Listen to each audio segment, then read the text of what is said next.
call Avon Heathcote Trust. Is it Kit Dowdney to the table, please? Welcome, Kit.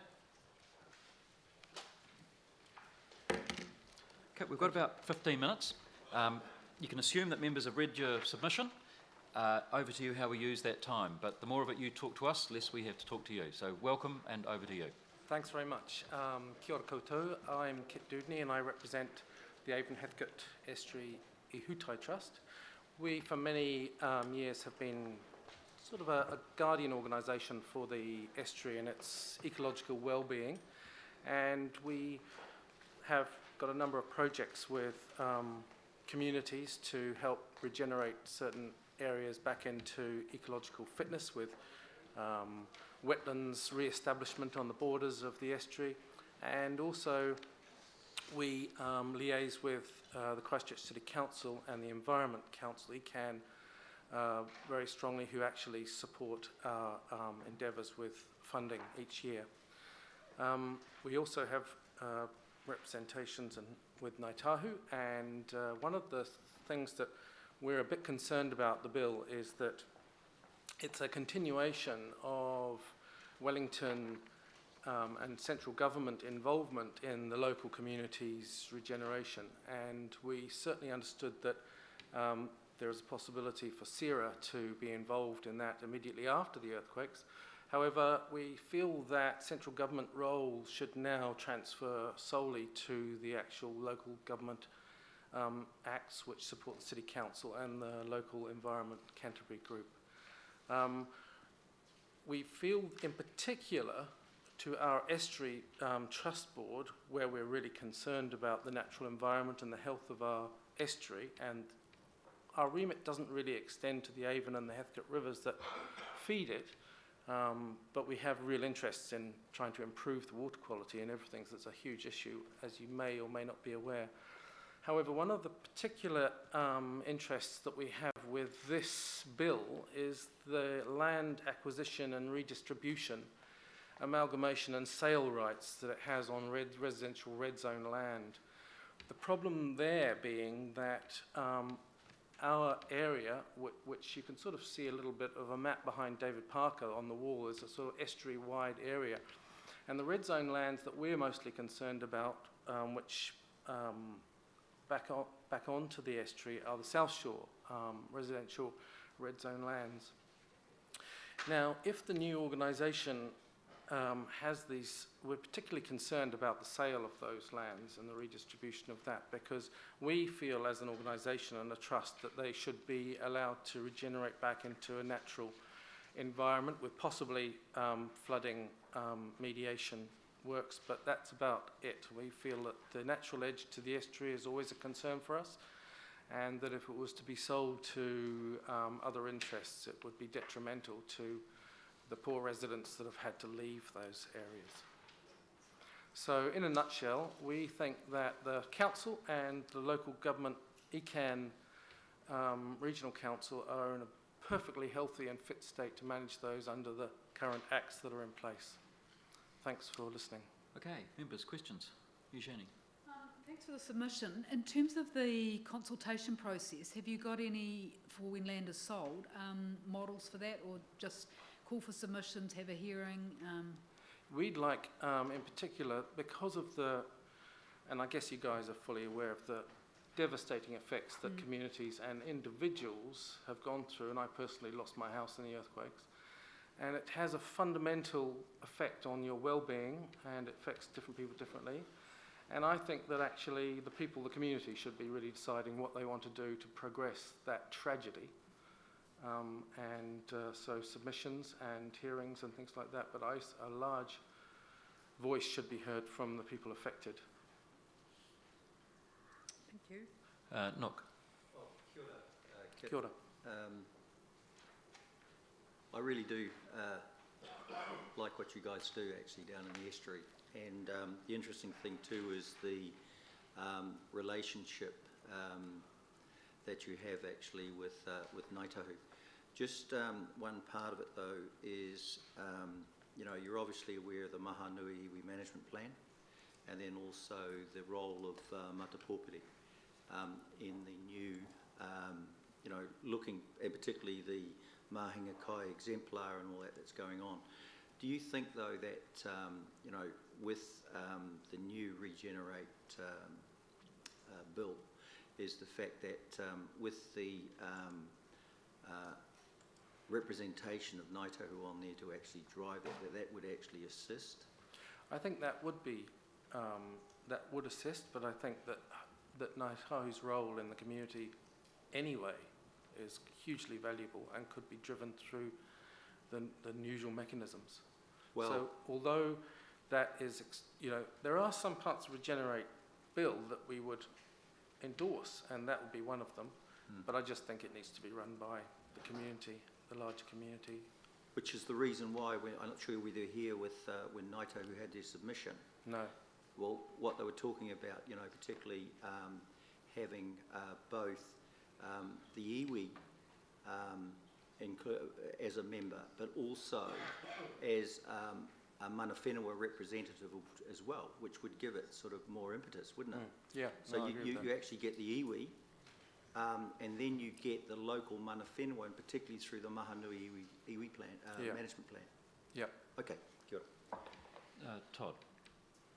Look, good morning. Thank you for your submission.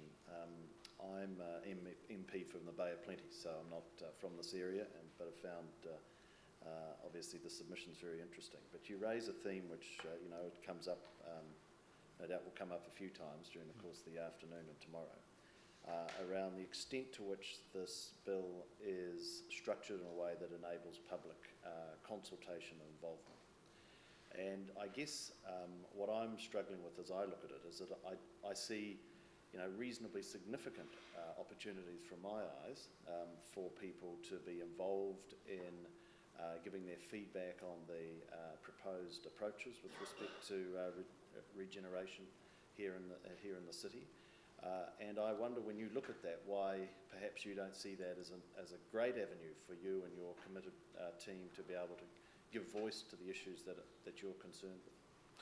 I won't actually answer that question until I'm also speaking on behalf of my father, who's next, and he's an urban designer architect, so I'll address those points in. Hold the question, because Kit's coming back in the next submission.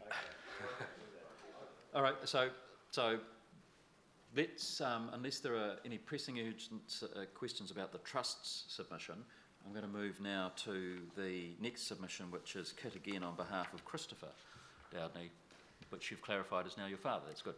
Thank you very much. Yes, it's a bit awkward because I'm a trust board member, and that's very much an ecological, environmental sort of area. And now unfortunately, Chris, my father, is unable to be here today because he's in Dunedin, and he's asked me to read his submission.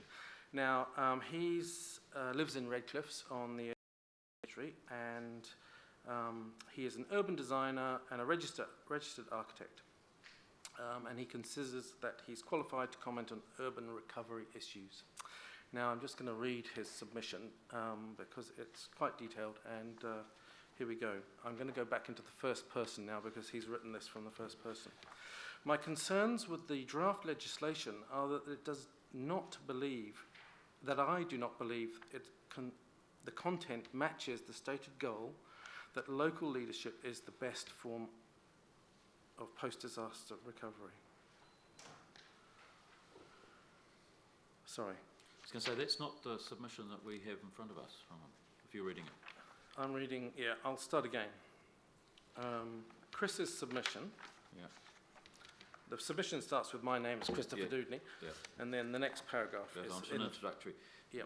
So I don't know whether it's helpful, but we've had the submission, and it's safe to assume that members have read it. Oh, good. Okay. Well, if everyone's perfectly happy about that, I mean, Chris feels as though that the ChCh Act, which was in place for the post-earthquake recovery system, has failed on a number of counts, and that's laid out in the submission. To be sustainable in the long term, it needs to be owned by the local led communities and institutions, which was a quote from ChCh and CCC used blueprint. And by the end of 2015, only 3 of the government's 18 misconceived anchor projects have been finished, A number have been cancelled and almost every project is delayed. Several of the key anchor projects, in particular the Convention Centre, the Rugby Stadium and the Elite Sports Centre, should be cancelled as they distort the structure of the central city and they are unaffordable, more than $1 billion in total, and they are non-essential. The city already has a large 60,000 seat stadium close to the city centre which can be repaired with insurance cover at no cost to the taxpayers and ratepayers. Instead of repairing the much appreciated Centennial Pool for $8 million, ChCh is spending $27 million on an overblown playground. The previous Christchurch Convention Centre, which cost $20 million to build, could easily be rebuilt in conjunction with the Town Hall, an excellent location. Unfortunately, ChCh has destroyed our repairable Christchurch Central Library and instead saddled us with $100 million debt to enable a new one to be built. The closure of Gloucester Street and the adjacent lanes by ChCh for the proposed convention centre is a serious blow to the city's street network. There are just a few of ChCh and CDU's unbelievable blunders. At the same time, huge amounts of resource have been spent by CDU and ChCh with only marginal positive outcomes. So, I think Chris's points are to change this, are to actually have the government less involved in the next 5 years. He's proposing that the government level of bureaucracy in ChCh has actually led to some ill-fated experiments in anchor projects. Where did anchor projects come from, he suggests, and says that indeed we need actually the local government now is in a really good state to carry on the regeneration. And he proposes some mechanisms for that to happen. He suggests return the university to the city in the Eastern Frame Latimer Square area. There's plenty of room. Relocation will be a return of 20,000 plus people to the inner city.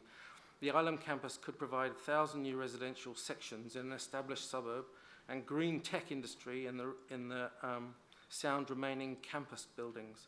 And the university is anticipating a spend of $1 billion or 2/3 of the cost of total replacement in the next 10 years anyway. He also goes on to say ChCh could enable the utilisation of the existing rail corridors for passenger transport and also rapidly move the city towards full electrification of all city transportation.